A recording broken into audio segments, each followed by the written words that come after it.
To discover more about Ginger Riley and his paintings, I went to talk to Beverly Knight, who is Ginger Riley's agent and close friend.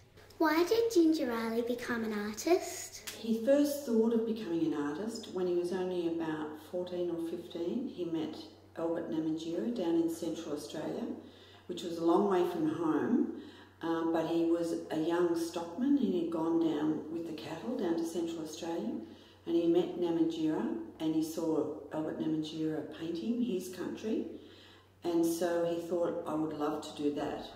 And when he got home, of course, he had no knowledge of where he could get colours and things like that, so it just didn't happen. And it wasn't until 50 years later, or when he turned 50, I should say, that through an adult education group, he actually saw material that he could paint with, meaning colour. So, how did Ginger Riley learn to paint? He taught himself.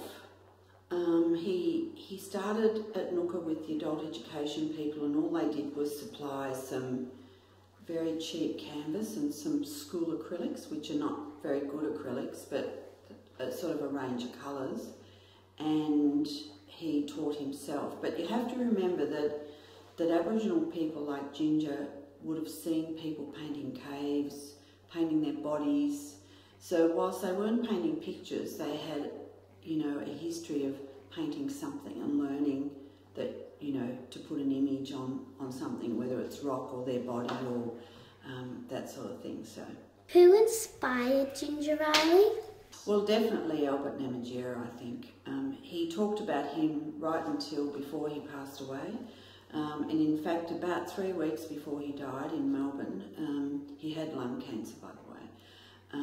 The Art Gallery of New South Wales, Hetty Perkins, did a fantastic interview with him, and he even revealed to us then that, his love for Albert Namatjira, and which is very unusual because he was an Arundel man from Central Australia, so not at all related to Ginger in any way, but he also, I think, one of Albert Namatjira's granddaughters was also a girlfriend of Ginger's for a while. So I think that he spent a very happy time when he was in Central Australia, but he never forgot Albert Namatjira. What tools did he use? Well, he used brushes. He became very fussy with his brushes and paint and water, and which was quite difficult when you think you're living on an outstation, like probably at least 2 days drive from a shop where you could buy anything.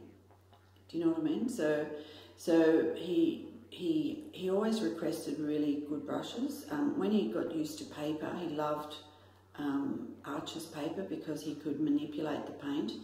And he was one of the few artists that Indigenous artists that mixed colour right from the word go.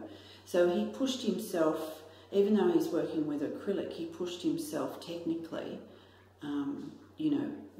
with what he had available, sort of thing. Ginger Riley puts the knack-knack in most of his paintings. What does the knack-knack represent?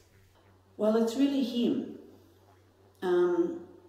Knack-knack was a white-breasted sea eagle, which are up in his country. They're very big hunters. They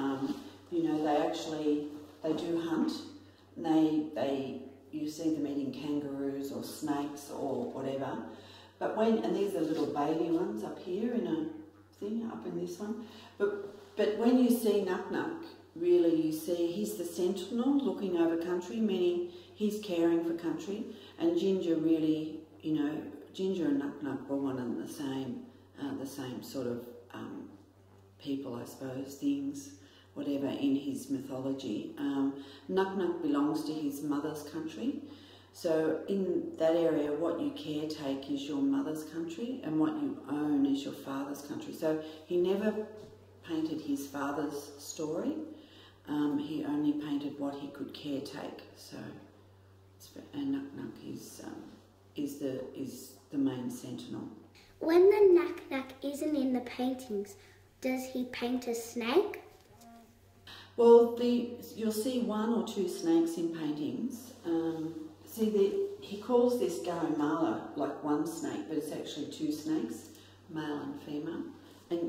And Garumala actually created the country, so they made the country around here. This is the Four Arches, which is his in his country a main area where Ginger believes creation actually began at the base of the Four Arches. So some paintings you'll see only two arches or three arches, because when you're actually going around the arches, sometimes just your eyesight, there are only two visible.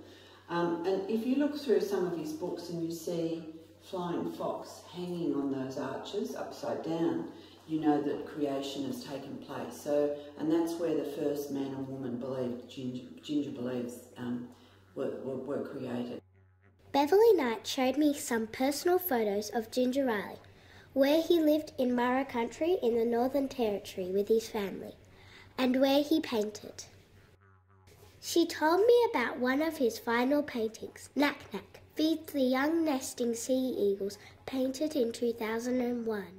So this is the billabong, and you saw the billabong in the photographs. This is actually where he lives now, but you have to remember this is the dreaming. Everything Ginger does is about the dream time. It's not about now, all right? So, and you'll often see, you might see a group of trees and some will be alive and some will look like they're dead. Well, it means that, the dead ones are representing his ancestors and the live ones are representing the culture going on. The kangaroos are very important part of his mythology. He was part of the creation, and what happened is this kangaroo would go from different parts of the country and stop, and where he would stop he would maybe meet another kangaroo, a female, or a male, and they'd get together and then he'd move on. So what that trail left was, in the end, all these people who were related to each other, and that's what happened in the dream time.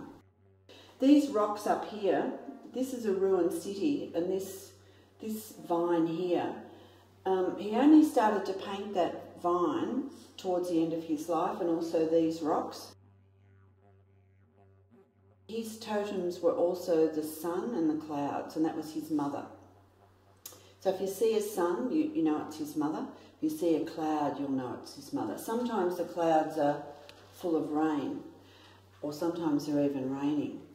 And when it's raining, it means creation has taken place. How would you describe Ginger Riley's paintings? Well, I loved his work from the beginning. He was doing something different. People didn't understand his work. They didn't understand. They were trying to judge them in a Western sense, whereas in fact they were very steeped in tradition. But what he's been able to do, and I think maybe when I'm gone, but you're sort of really elderly, people will really debate how extraordinary he was, how he managed to be able to paint his culture into his paintings. Sadly, Ginger Riley died on the 1st of September 2002. Beverly misses her talented friend, but intends to produce a book of his life works. To me, Ginger's paintings are colourful stories to look at without words.